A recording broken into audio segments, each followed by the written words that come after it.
Existe uma dor que nenhum inimigo consegue causar. Só quem você ama tem essa chave. Por volta de 1599, Shakespeare escreveu uma peça sobre o assassinato mais famoso da história romana, Júlio César. E o centro dela não é a violência, é a amizade que a tornou possível. No dia 15 de março do ano 44 a.C., César é cercado por senadores no meio de uma sessão do Senado. 23 punhaladas. Mas Shakespeare não trata isso como uma cena de ação. Ele trata como uma tragédia sobre confiança. Porque entre os assassinos está Marco Brutus, o amigo mais próximo de César, tratado quase como um filho. E aqui está o que torna a peça brilhante. Brutus não é um vilão. Ele é convencido, com cuidado, pelo político Cássio, de que César se tornaria um tirano e que matá-lo seria salvar Roma. Brutus mata César não por ódio. Ele mata por aquilo que na cabeça dele era princípio. Isso é o que faz a traição doer mais. Ela raramente vem de quem quer te destruir. Ela vem de alguém convencido de que tem um bom motivo. E a manipulação de Cássio é cirúrgica. Ele não convence Brutus com raiva ou ameaça. Ele usa admiração. Diz a Brutus que o próprio nome dele já significa liberdade. Que o povo de Roma sussurra o nome dele como o único homem capaz de impedir a tirania. Cássio até forja cartas, supostamente de cidadãos comuns, implorando que Brutus haja. Ele não cria a dúvida do zero.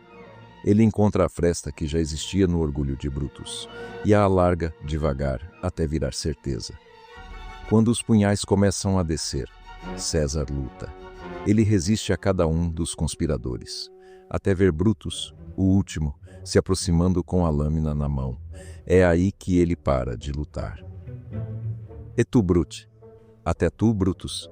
São as últimas palavras que Shakespeare dá a ele. Não é uma pergunta sobre a faca. É uma pergunta sobre a amizade inteira ter sido, talvez, sempre condicional. Depois do assassinato, Marco Antônio, fiel a César, discursa no funeral. Repete várias vezes que Brutus é um homem honrado. Mas cada vez que repete a frase, ele planta mais uma dúvida na multidão, até que a plateia, sozinha, chega à conclusão de que Brutus não tem nada de honrado. Antônio nunca precisa dizer a acusação em voz alta. Ele só deixa a verdade se revelar, devagar, pelas próprias rachaduras da mentira. Isso é o que a traição faz com quem sobrevive a ela. Você não precisa provar nada para os outros.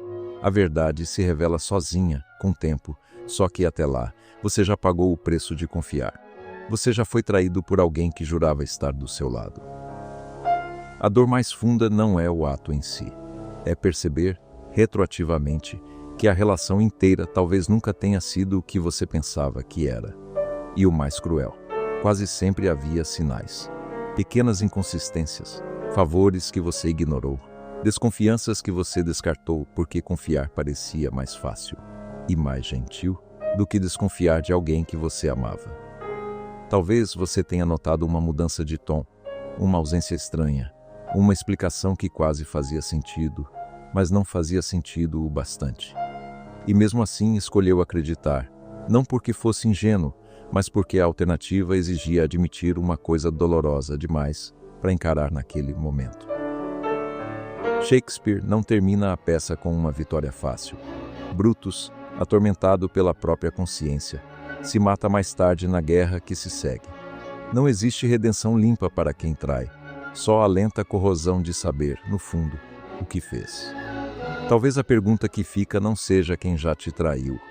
Talvez seja, quantos sinais você já escolheu não ver, porque a alternativa, desconfiar de alguém que ama, parecia pior do que a própria traição. Se esse tipo de reflexão te interessa, o canal Anima et Umbra existe exatamente para isso. Usar a literatura e a filosofia como espelho para a alma humana. Se inscreve e vem comigo para a próxima descida.